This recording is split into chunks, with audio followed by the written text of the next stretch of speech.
সুপ্রিয় দর্শক বন্ধুরা, ডাব্লিউবি ল্যান্ড সার্ভের ইউটিউব চ্যানেলের পক্ষ থেকে আপনাদের সকলকে শুভেচ্ছা ও অভিনন্দন জানাচ্ছি। আজকে আমরা জমি জরিপ কাজে আরসা থানার অন্তর্গত চাটুয়াশা মৌজাতে উপস্থিত হয়েছি জমি জরিপ কাজের জন্য। তো আজকে আমরা এই যে প্লটটি দেখতে পাচ্ছেন, পুরো জঙ্গল প্লট আর কি, ঠিক আছে। এটা রাস্তার ওই সাইডটা হচ্ছে ঝুঁচকা মৌজা এবং রাস্তার এই পাশটা হচ্ছে চাটুয়াশা মৌজা।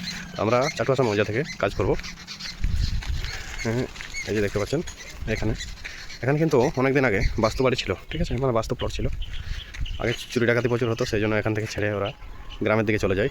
দিনকাল পাল্টাচ্ছে, আবারও এখানে তারা বসত বাড়ি তৈরি করবে, তাই জমি জমি করিয়ে নিচ্ছে। তো আমরা সেই কাজে এসেছি। ভিডিও